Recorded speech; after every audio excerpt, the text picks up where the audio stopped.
श्री सद्गुरु महाराज की जय। आगे पढ़ते हैं। अगला शीर्षक रात्रिकालीन भोजन एवं विश्राम।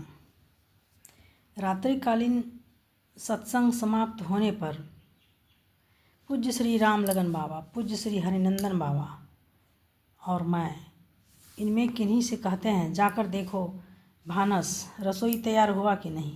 अतिथियों के नाम लेकर कहते हैं, देखो अमुक बाबू कहाँ है, पहले उन्हें बुलवाकर खिलवा दो, तब मेरे भोजन की भी थाली मंगवाओ। रात का आपका भोजन लगभग 8-9 बजे से शुरू होता है। दिन के भोजन में जो जो चीज़ जिस क्रम से खाते हैं वही रात में भी उसी क्रम से खाते हैं। भोज्य पदार्थों में इस समय मात्र आधा चम्मच छेना अधिक बढ़ जाता है। भोजन करने के बाद 4-5 कदम टहलकर अपनी शयन चौकी पर कुछ देर तक बैठते हैं। इसके बाद करीब 1-1.5 छटांग गाय का गर्म किया हुआ दूध पीते हैं।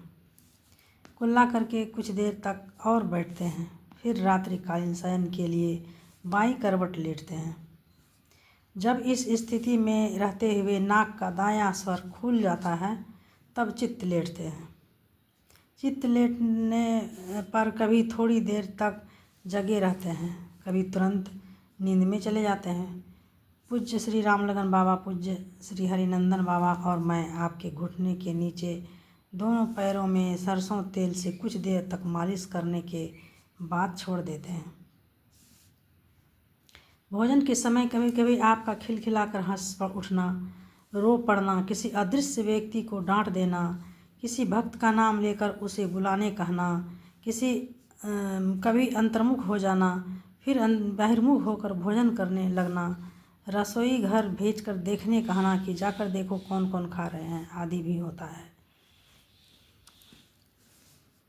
1.5 साल पूर्व आप रात्रिकालीन भोजन करके टहलते हुए आते थे और अपने आवास के दक्षिण बरामदे पर दक्षिणाभिमुख रखी कुर्सी पर घंटों बैठते थे। इस समय अधिकांश आश्रमवासी और अन्य बाहर के लोग भी आपके पास आकर आपको प्रणाम करते और एक ओर बैठ जाते थे। मन बहलाने के लिए इधर उधर की चर्चाएं होती थी। स्वयं आप और अन्य लोग जैसे पूज्य श्री संतसेवी बाबा, पूज्य श्री शाही बाबा आदि हास्यपूर्ण कथाओं एवं वार्ताओं से लोगों को हंसाते और हंसते थे। अब भोजन के बाद बरामदे में नहीं बैठते हैं। गुरुदेव जिस कमरे में सोते हैं वह बहुत छोटा है। इस कमरे में 6 खिड़कियां और 2 दरवाजे हैं। बैठने और सोने की चौकी के ठीक ऊपर एक बिजली पंखा छत से जुड़ा हुआ है। चौकी के चारों पायों में 4 डंडे लगे हुए हैं जिनके सहारे मसहरी बांधी जाती है। चौकी पर सिरहाने की ओर गुरुदेव का चश्मा, टॉर्च, कंघी, टोपी आदि रहते हैं। पैताने की ओर बगल में पहनने ओढ़ने के वस्त्र भी रखे रहते हैं।